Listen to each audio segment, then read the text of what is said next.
Hi caregivers and families, welcome back. This week I would like to talk to you about these three fingers.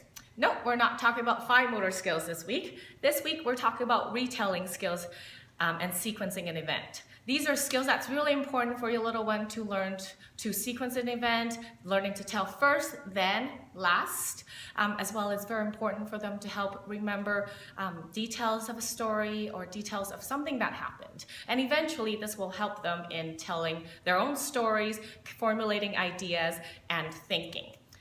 So these three fingers are very important. Use them often. So I call this the first finger, then, and the last finger. For example, if you're going to the grocery store, when you get to the grocery store, you might say to your little one, the three things we're going to do at the grocery store: first, we're going to get milk, then we'll get some apples, last, we're going to go pay the bill.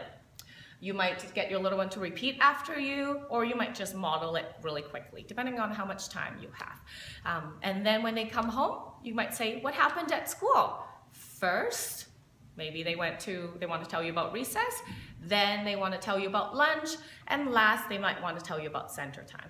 You can even be more specific and say, can you tell me what happened in gym? What did you do in gym today? They might tell you first they ran around the gym with Mr. Zubat, then they played a ball game, and last they circled up with Mr. Zubat. So these three fingers are very important in terms of learning to sequence an event and learning to tell a story. Practice with them at home and use them very often. Something else I want to talk to you about this week is our September poem. Every day we do a little bit of shared reading in class where we read together as a class, and then we look for letters, we look for words, we play with words, and we try to make up new things for our poem.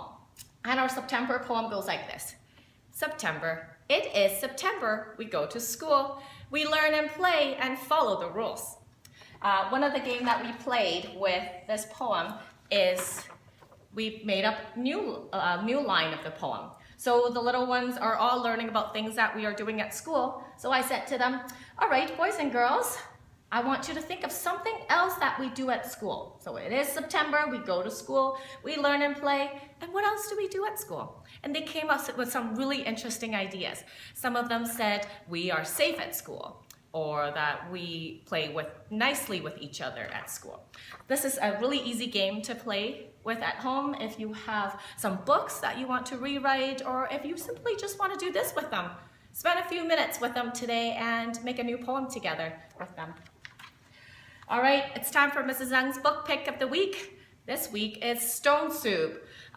We are learning about the letter S this week, and we've read this book, Stone Soup, about 4 or 5 times this week. It's very, very important for little ones to hear a same story over and over and over and over again. So don't be afraid to reread the same story over and over again.